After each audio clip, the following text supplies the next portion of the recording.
The transport ship docked with Galactic Defense Station Horizon with a metallic clang that echoed through the corridors. Marcus Webb stepped off the vessel carrying a single duffel bag and looked around at what would be his home for the next 6 months. The station was massive, stretching out in all directions like a small city floating in space. Through the viewports he could see dozens of other ships, bringing new recruits from across the galaxy. Marcus had volunteered for the Coalition military training program, knowing he would be the only human among hundreds of alien cadets. Earth had recently joined the galactic community, and humans were still considered a curiosity by most species. The recruitment officer had warned him that the training would be designed for beings with natural advantages that humans simply did not possess. As he walked through the registration area, Marcus noticed the other new arrivals. Krathari warriors stood, nearly 8 feet tall, with thick, chitinous armor covering their bodies and razor-sharp claws extending from their fingers. Their species had evolved from insect-like predators, and every movement suggested barely contained violence. A group of Villani cadets moved past him so quickly they were almost a blur, their enhanced reflexes making them seem to flicker in and out of existence. The massive Gorvak looked like walking boulders, their rocky skin able to deflect most conventional weapons. Even the smallest aliens present had abilities that put humans to shame. The bird-like Sealy could fly and had eyesight sharp enough to spot movement from miles away. The aquatic Nerian could hold their breath for hours and had natural sonar abilities. Marcus felt like a child who had wandered into a convention of superheroes. The registration process was handled by a bored-looking Villani clerk, who barely glanced up from his screen as Marcus approached. When the clerk pulled up the human entry in the species database, his expression shifted to one of mild confusion. No natural weapons, average speed, limited strength, poor sensory capabilities compared to galactic standards. The assessment read like a list of evolutionary mistakes. Behind Marcus in line, he heard whispered conversations in various alien languages. While he did not understand the words, the tone was clear enough. Amusement, pity, and in some cases, outright laughter.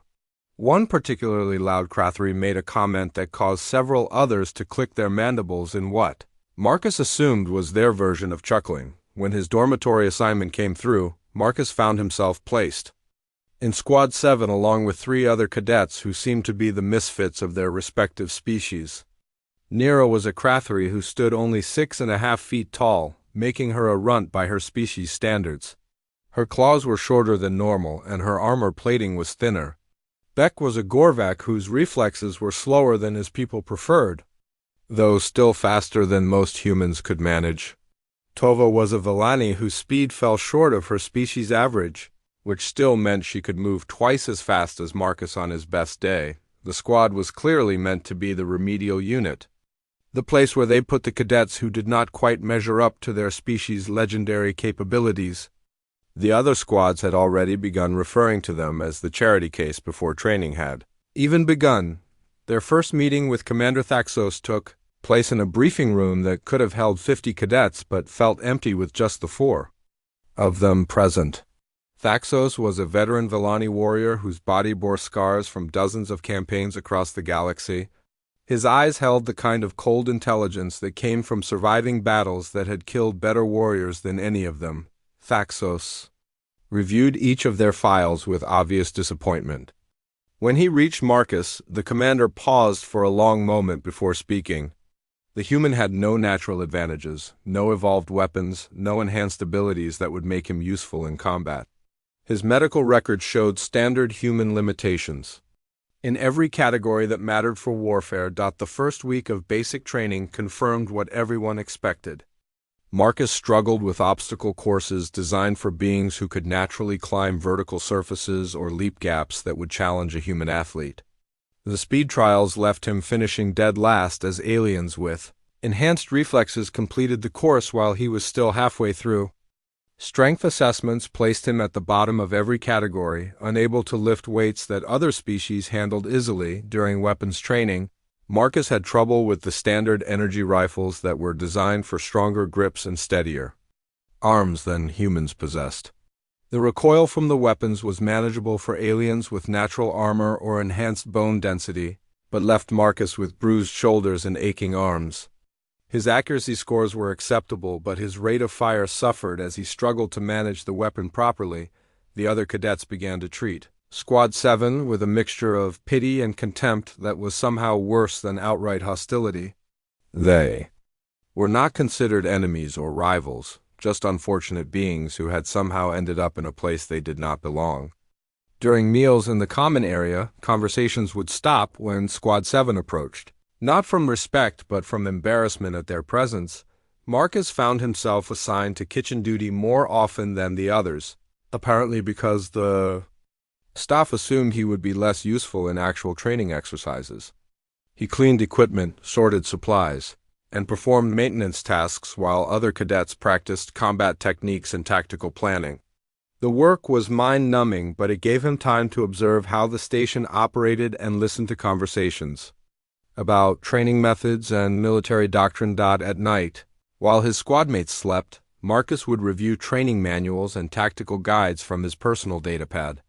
He studied the capabilities and weaknesses of every species represented at the station, memorizing their natural advantages and looking for patterns in their approaches to combat. The information was fascinating in a way that surprised him, like solving a complex puzzle that most people did not even realize existed. By the end of the first week, Marcus had settled into a routine of failure and acceptance that seemed to satisfy his instructors and fellow cadets. He was the weak link, the charity case, the reminder of why some species should probably stick to civilian occupations. Everyone was comfortable with this arrangement, including Marcus himself, who had begun to understand that being underestimated might be the most valuable advantage a human could possess in this environment. The second week of training brought navigation exercises that took place in a massive simulation chamber that could recreate any environment the Coalition forces might encounter. The chamber was pitch black except for scattered landmarks that cadets had to locate using their natural senses and whatever equipment they were issued. Most species relied heavily on abilities humans simply did not possess. Villani used their enhanced hearing to navigate by sound, picking up echoes and vibrations that painted detailed pictures of their surroundings. Krathri released pheromones that they could track like invisible trails, creating chemical maps of areas they had explored. Gorvek could feel structural vibrations through their feet, sensing the size and layout of spaces through tremors in the floor and walls. Marcus had none of these advantages, but he began developing something else entirely. While other cadets rushed through the exercises using their natural gifts, Marcus moved slowly and methodically, creating detailed mental maps of every area he explored. He used small pieces of equipment as markers, scratching symbols into walls and leaving behind traces that would help him navigate if he had to return to the same area. The instructors noticed his unusual methods, but assumed they were signs of desperation rather than any kind of tactical thinking. A human trying to compensate for obvious limitations was exactly what they expected to see. What they did not realize was that Marcus was learning to navigate in ways that did not depend on any single sense or ability, making his methods more reliable in situations where natural advantages might be compromised. During weapons training, Marcus continued to struggle with the standard equipment, but he began making subtle modifications to his stance and grip that compensated for his limitations. He adjusted the rifle stocks to better fit his smaller frame and learned to brace himself against walls or equipment to manage recoil. His accuracy scores improved slowly but steadily, and his endurance during long firing sessions was better than expected. The alien cadets began to notice strange patterns in Marcus' behavior that did not match what they understood about biology and psychology. He slept only 4 hours each night but showed no signs of the fatigue that would cripple other species with similar rest schedules. During tactical simulations, he made connections between pieces of information that seemed unrelated to his instructors, as if his mind worked differently than theirs. Most disturbing was his response to equipment failures, which happened regularly in the harsh training environment. While other cadets would report broken gear and wait for replacements, Marcus would examine the damaged equipment and find ways to repair it using whatever materials were available. He could make a broken rifle functional using wire from other devices or create tools from scrap metal that worked better than the original equipment. Nira began spending more time observing Marcus during their shared training sessions. Her species valued tactical thinking above physical prowess, and she started to recognize patterns in his behavior that others missed. Marcus did not just adapt to challenges, he actively sought them out. He volunteered for extra training sessions, requested access to weapon systems designed for other species, and studied tactical manuals from civilizations he had never encountered. The breakthrough came during a combat exercise where cadets were paired against each other in simulated duels. Marcus was matched against a Krathari warrior who outweighed him by 100 pounds and had natural weapons that could tear through most armor. The fight should have been over in seconds, with Marcus either yielding immediately or being carried to the medical bay. Instead, Marcus used tactics that confused and frustrated his opponent. He moved constantly, never staying in one place long. Enough for the Krathari to bring his superior strength and natural weapons to bear. When the alien tried to corner him, Marcus used the environment itself as a weapon, causing equipment to fall or creating obstacles that disrupted his opponent. Attack patterns. The duel lasted 15 minutes, far longer than anyone had expected, and ended only when both cadets were too exhausted to continue. Marcus had not won in any traditional sense, but he had made victory meaningless for his obviously superior opponent. The Krathari warrior left the exercise chamber shaking his head in confusion, unable to understand how he had failed to defeat such an obviously weaker adversary. After the exercise, Marcus sustained a deep cut on his arm from a piece of debris that had been knocked loose during the fight. Instead of seeking immediate medical attention like any sensible being would, Marcus calmly cleaned and bandaged the wound using supplies from his personal kit. He returned to training the next day with the injury barely affecting his performance, and within a week the cut had healed completely with minimal scarring. The healing rate disturbed his fellow cadets more than his unusual tactics had. Most species required extended recovery time from injuries that broke the skin or damaged muscle tissue. The fact that Marcus could function normally with wounds that would incapacitate others suggested biological capabilities that were not reflected in his official species assessment. Beck mentioned to the others that he had seen Marcus training alone during the night cycle, practicing movements and techniques with an intensity that seemed almost obsessive. The Gorvak had excellent night vision and had watched Marcus disassemble and reassemble weapons in complete darkness, learning their mechanisms through touch alone. The human displayed a level of focus and dedication that bordered on disturbing during tactical planning sessions. Marcus began contributing ideas that were unlike anything his instructors had encountered from other species. His strategies did not rely on overwhelming force or superior technology, but on psychological warfare and the manipulation of enemy expectations. He suggested tactics that would make opponents question their own advantages and doubt their understanding of the battlefield. Commander Thaxos called Marcus for a private evaluation after reviewing recordings of his recent exercises. The veteran warrior had studied combat techniques from across the galaxy, but he found himself struggling to understand the human approach to warfare. Marcus did not fight like a predator seeking dominance or prey desperately trying to survive. He fought like something that had evolved specifically to make conflict itself into a weapon. When Thaxos asked Marcus to explain his tactical philosophy, the human response was simple but unsettling. Combat was not about being stronger or faster than your opponent, Marcus explained.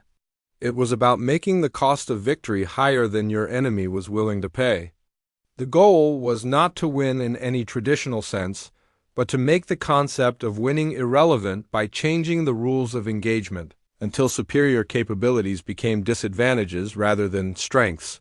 The evaluation ended with Thaxos more confused than enlightened, and with a growing suspicion that the coalition had made a serious error in its assessment of human military potential. The midterm evaluation arrived in the form of a comprehensive combat assessment that would determine which cadets advanced to specialized training and which were reassigned to support roles. Each squad was required to navigate a complex scenario, involving multiple objectives, hostile terrain, and simulated enemy forces, controlled by advanced artificial intelligence systems that could adapt to cadet tactics in real time. Squad 7 drew the most challenging assignment in the exercise. Their sector included dense forest terrain that negated Gorvek durability advantages, rocky underground passages that confused Krathri chemical senses, and open areas where Villani speed became a liability rather than an asset. The scenario seemed designed to highlight their weaknesses rather than test their capabilities. Other squads dominated their assigned areas using the natural advantages their species had evolved over millions of years. Krathri teams used their armor and claws to overwhelm enemy positions through direct assault. Villani squads struck with lightning speed, completing objectives before defenders could react. Gorvek units absorbed enemy fire while advancing steadily toward their targets, their natural durability making them nearly unstoppable. Marcus quietly assumed tactical command of Squad 7, not through any formal authority but through competence that his squadmates had learned to respect during their weeks of training together. He studied the terrain maps and enemy deployment patterns, looking for approaches that would compensate for their obvious disadvantages, while maximizing what limited capabilities they possessed. The strategy Marcus developed was unlike anything the other squads were attempting.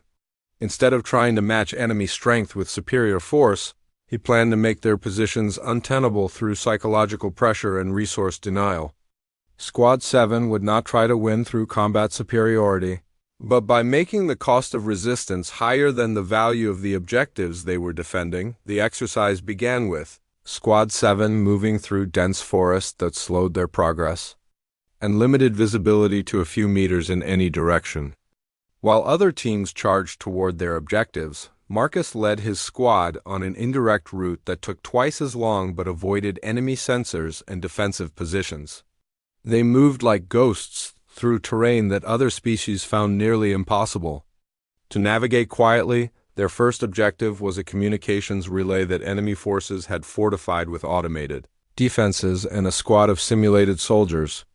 Standard tactics called for a frontal assault or a coordinated flanking maneuver, both of which would result in heavy casualties for a squad with limited capabilities. Marcus chose a third option that had not occurred to the exercise designers. Squad 7 spent 6 hours creating improvised explosive devices from training materials and equipment components that were scattered throughout the exercise area. Marcus had studied the construction techniques during his late-night reading sessions, and he guided his squadmates through the process of building weapons that were crude but effective. When they finally approached the communications relay, they were carrying enough improvised ordnance to level the entire structure. The attack came at dawn when the simulated defenders were changing shifts and visibility was limited by morning fog. Squad 7 did not assault the position directly, but instead triggered their improvised explosives in a sequence that destroyed the relay while making it appear that the facility had suffered catastrophic equipment failure rather than enemy action. The defending forces were eliminated without ever seeing their attackers. The breakthrough moment came when Squad 7 encountered their second objective, a simulated wounded ally who required immediate extraction from behind enemy lines. Standard protocol called for a rescue operation that would involve significant risk and require speed and strength that Squad 7 did not possess. Most squads would attempt the rescue and either succeed through superior capabilities or fail heroically. Marcus recognized inconsistencies in the scenario that suggested the wounded ally was actually a trap designed to test cadet judgment under pressure. The injury patterns did not match the story they had been given, and the enemy deployment around the area was too convenient for a rescue operation. He quietly signaled his squad to prepare for an ambush while appearing to approach. For a standard extraction, when the trap was triggered, Squad 7 was ready with a counter-ambush that turned the tables on their instructors. The simulated wounded ally revealed himself as an enemy infiltrator, but Marcus had positioned his team to surround the area with improvised weapons and coordinated fields of fire. The exercise suddenly became a demonstration of human tactical thinking that left the evaluation committee reviewing recordings to understand what had happened. The final engagement took place in an underground facility, where Squad 7 was supposed to secure a computer terminal while under fire from multiple enemy positions. The scenario was designed to be nearly impossible, requiring cadets to advance through kill zones while exposed to overwhelming firepower. Most squads would either fail completely or succeed with casualties that would be unacceptable in real combat. Marcus led his team through maintenance tunnels and service corridors that were not marked on their maps, but which he had memorized from studying station blueprints during his equipment maintenance duties. Squad 7 emerged behind enemy lines and secured the objective before their opponents realized they were under attack. The entire operation took 12 minutes and resulted in 0 casualties. However, the victory came at a personal cost that disturbed his squad mates and instructors alike. During the final moments of the exercise, Marcus pushed himself beyond any reasonable physical limits to ensure mission success. He continued fighting with injuries that should have incapacitated him, driven by what could only be described as absolute refusal to accept defeat. When the exercise ended, Marcus collapsed from exhaustion and blood loss, but not before confirming that all objectives had been completed successfully. Medical personnel who examined him found damage that would have killed most other species, yet he had remained functional and effective throughout the entire operation. His biological responses to stress and injury were unlike anything in the medical databases. Squad 7 had achieved the highest scores in the midterm evaluation, but their methods had been so unusual that the instructors were struggling to understand how to classify their performance. They had not demonstrated superior capabilities in any traditional sense, but they had made traditional capabilities irrelevant through tactics that seemed to come from an entirely different understanding of what warfare meant. Commander Thaxos reviewed the exercise recordings with growing unease, beginning to realize that the coalition had fundamentally misunderstood what humans were capable of in combat situations. They had evaluated human physical capabilities without considering human psychological and tactical approaches to conflict, and the results suggested that this oversight might have serious implications for galactic military doctrine. Word of Squad 7's unexpected performance spread through Galactic Defense Station Horizon faster than official reports could travel through command channels. Cadets from other squads began requesting access to the tactical recordings, wanting to understand how the remedial unit had achieved scores that surpassed teams composed of naturally superior warriors. The exercise had been designed to test conventional military capabilities, but Marcus had demonstrated something that fell completely outside established doctrine. Commander Thaxos found himself reviewing the recordings repeatedly, trying to identify the moment when standard tactics had been abandoned in favor of something entirely different. The human approach to combat was not just unusual, it was fundamentally alien to how other species understood warfare. Marcus did not fight like a predator seeking to establish dominance through superior force, nor like prey desperately trying to survive against overwhelming odds. The tactical analysis revealed patterns that disturbed experienced military officers who had studied combat across dozens of species and hundreds of conflicts. Marcus approached each engagement as if defeat was literally impossible, not because he was confident in his abilities but because he had redefined what defeat meant.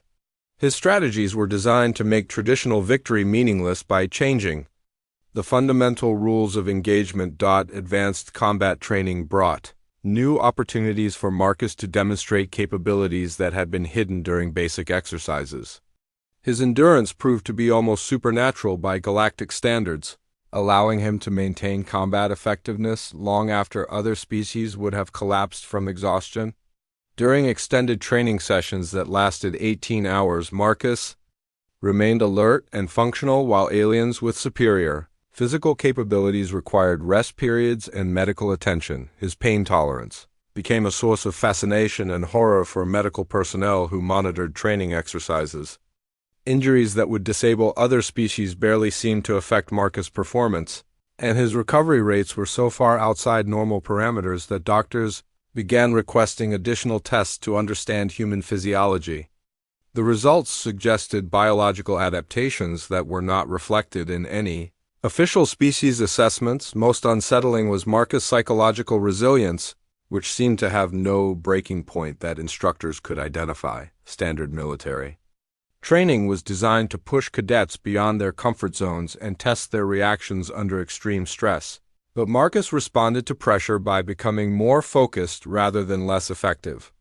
No amount of psychological pressure, fear, or punishment seemed capable of disrupting his concentration or tactical thinking. The other cadets began to avoid Marcus during off-duty hours, not from hostility but from unease they could not explain. Stories circulated about him training alone during the night cycle, practicing movements and techniques with an intensity that bordered on obsession. Beck reported seeing Marcus disassemble complex weapon systems in complete darkness, learning their mechanisms through touch while most species would require full lighting and technical manuals. Nira made an observation during a tactical planning session that disturbed the entire squad. Marcus did not just study enemy capabilities and weaknesses, he analyzed his own allies with the same cold intensity. When she asked him about this behavior, his response revealed a mindset that none of them had encountered before. In real combat, Marcus explained, you needed to understand what everyone could do and what they could not do. And that included your own side. The implications of this approach became clear during inter-squad competitions that were designed to build unit cohesion and friendly rivalry between different teams. What started as standard combat exercises escalated when Marcus' opponents attempted to use overwhelming force to eliminate what they still perceived as the weakest link in Squad 7. The strategy backfired spectacularly when Marcus turned the competition into a demonstration of asymmetric warfare. Instead of trying to match superior force with conventional tactics, Marcus transformed the exercise into a psychological battlefield where traditional advantages became liabilities. He used his opponent's natural capabilities against them, exploiting their reliance on specific abilities by creating situations where those abilities were useless or counterproductive. Crathary warriors found their armor and claws meaningless in environments Marcus had prepared specifically to negate their advantages. Villani speed became a disadvantage when Marcus forced them to navigate areas filled with obstacles and traps that required careful movement rather than rapid advance. Gorvek durability was irrelevant when Marcus used tactics that bypassed their natural armor entirely, targeting their psychological weaknesses instead of trying to overcome their physical strengths. The exercise became a masterclass in turning opponent capabilities into vulnerabilities, the most disturbing aspect of Marcus' performance was not his tactical skill but his complete lack of emotional response to the violence and stress of combat. Other species showed signs of excitement, fear, anger, or satisfaction during and after combat exercises. But Marcus remained as calm and focused as if he were solving mathematical problems. His heart rate and stress indicators remained stable even during the most intense moments of conflict. Medical personnel began conducting additional tests on Marcus without his knowledge, trying to understand biological responses that seemed impossible, according to established galactic medical science. His adrenaline production was abnormal, his brain activity during combat showed patterns they had never observed, and his recovery from physical and psychological stress was faster than any species in their databases. Dr. Len, the chief medical officer for the training station, requested a private meeting with Commander Thaxos to discuss the test results. The Villani physician had served with coalition forces for 20 years and had treated injuries and conditions across dozens of species. But human physiology was presenting challenges that she was not equipped to understand. Marcus' biological responses suggested adaptations for sustained conflict that went far beyond anything they had encountered. The conversation between Dr. Len and Commander Thaxos was classified, but rumors spread through the station that human capabilities had been seriously underestimated by coalition assessments. Medical staff began treating Marcus with a combination of professional curiosity and personal unease that affected the entire training environment. Other cadets noticed the change in attitude and began to question their own assumptions about human limitations. Squad 7's success in combat exercises was no longer seen as an anomaly or lucky accident. but as evidence of capabilities that had been overlooked by species assessments that focused on individual physical traits rather than tactical approaches to conflict. Marcus was not stronger, faster, or better armed than his opponents, but he had made those advantages irrelevant through methods that seemed to come from an entirely different evolutionary background. The realization was beginning to spread through the officer corps that humans might represent something unprecedented in galactic military history. They were not just another species with unique natural advantages, but a form of life that had evolved specifically to excel at warfare itself, regardless of physical limitations or technological disadvantages. The implications for coalition? Military doctrine and galactic politics were staggering and potentially dangerous. The final examination was announced with unusual ceremony, as senior coalition officers arrived at Galactic Defense Station, Horizon, to observe what had become the most closely watched training cycle in recent memory. The war game would involve all squads in a complex scenario designed to test everything they had learned. But Squad 7 had been assigned a special role that made other cadets uncomfortable. Marcus' unit would play insurgent forces operating behind enemy lines with minimal equipment and no support, facing overwhelming opposition from multiple squads working in coordination. The scenario was designed to be unwinnable, a test of how gracefully cadets could accept inevitable defeat when confronted with impossible odds. Most instructors expected Squad 7 to yield within hours or be eliminated quickly by superior forces. Marcus accepted the assignment with quiet enthusiasm that unnerved both his squadmates and the observing officers. During the planning phase, he displayed comprehensive understanding of asymmetric warfare that surprised tactical staff, who had assumed his previous successes were based on luck rather than genuine military knowledge. His strategies did not focus on achieving victory through superior force, but on making victory so costly for his opponents that the definition of winning became meaningless. The war game began with Squad 7 vastly outgunned and outnumbered, facing coordinated opposition from 6 other squads equipped with advanced weapons and technology. Standard military doctrine suggested they should establish defensive positions and fight delaying actions until they were overwhelmed, providing valuable intelligence about enemy capabilities before their inevitable defeat. Instead, Marcus immediately dispersed his team and began implementing tactics that transformed every disadvantage into a weapon. The lack of heavy equipment became an advantage in mobility and stealth. Their smaller numbers allowed infiltration operations that larger units could not attempt. Their status as underdogs created psychological pressure on opponents who were expected to achieve quick victory against obviously inferior forces within the first 6 hours. Marcus had turned the exercise into a demonstration of warfare that none of the observing officers had ever encountered. Squad 7 did not engage in direct combat with their opponents, but instead attacked the infrastructure and supply lines that supported enemy operations. They sabotaged communication systems, contaminated water supplies, and created the impression of a much larger force through coordinated psychological operations. The effect on opposing squads was immediate and devastating. Units that had entered the exercise confident in their superior capabilities found themselves unable to locate or engage an enemy that seemed to be everywhere and nowhere simultaneously. Their natural advantages became liabilities as Marcus exploited their dependence on specific abilities and technologies that could be disrupted or neutralized. Crathery. Squads found their enhanced senses overwhelmed by false signals and chemical traces that Marcus had learned to create using basic training materials. Milani units discovered that their speed was useless when every movement triggered traps or ambushes that forced them to slow down and proceed cautiously. Gorvek teams realized that their durability meant nothing when enemies refused to engage them directly and instead attacked their morale and supply lines.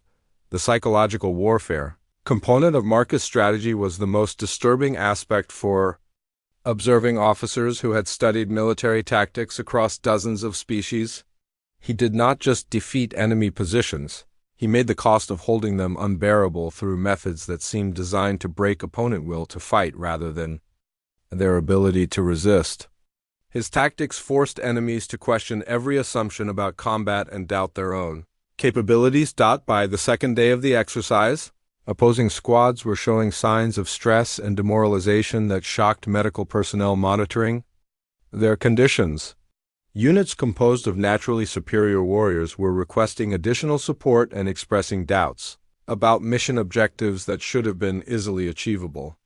The psychological pressure of facing an enemy that refused to follow recognizable rules of engagement was affecting their performance more than actual combat casualties. Commander Thaxos found himself in the unprecedented position of calling emergency meetings with senior officers to discuss whether the exercise should be terminated early.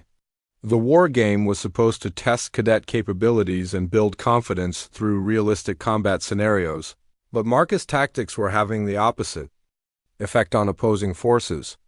Instead of demonstrating the superiority of their natural advantages, the exercise was revealing fundamental weaknesses in their approach to warfare. The climax came when opposing squads, despite overwhelming numerical and technological superiority, found themselves unable to achieve any meaningful objectives while Squad 7 continued to operate freely throughout the exercise area. Marcus had not won in any traditional sense, but he had made the concept of victory irrelevant by redefining the parameters of success and failure. The exercise concluded when medical personnel reported that several opposing cadets were showing signs of psychological trauma that could affect their future military careers. Commander Thaxos called an immediate halt to the war game and ordered all participating units to report for debriefing and psychological evaluation. The final scores showed that Squad 7 had completed all assigned objectives while their opponents had failed to achieve any of their primary goals. In the debriefing session that followed, Commander Thaxos addressed the assembled cadets with a new understanding that fundamentally changed how the coalition viewed human military potential. The galaxy had made the critical error of judging humans by their individual physical capabilities, rather than their approach to conflict itself. They were not the strongest, fastest, or most naturally armed species, but they were something far more dangerous. Humans represented the evolution of warfare into a form that transcended physical limitations and technological advantages. They had developed over millions of years not just to survive conflict, but to make conflict itself into a weapon that could be used against any opponent regardless of natural superiority. Their approach to combat was unlike anything else in the galaxy because they were the only species that had evolved specifically to excel at war rather than to possess advantages in war. The implications were staggering for coalition military doctrine and galactic politics. Every species assessment would need to be reconsidered, every tactical manual would require revision, and every assumption about combat effectiveness would have to be evaluated in light of what humans had demonstrated. The galaxy had gained a new member species, but it had also encountered something that could potentially change the fundamental nature of how conflicts were fought. Marcus graduated with honors and received assignment to an elite multi-species unit where his tactical expertise would be studied and incorporated into coalition military training. His former squad mates, who had begun as misfits and outcasts, were now recognized as having learned from the most effective combat instructor any of them had ever encountered. The final scene showed Marcus preparing for his first real mission, surrounded by alien warriors who now followed his tactical guidance with respect earned through hard experience. They had learned that beneath humanity's seemingly fragile exterior lay something that had made them the most formidable warriors in the galaxy, not through superior physical capabilities but through an absolute refusal to accept defeat and the tactical genius to make that refusal meaningful in any conflict they encountered.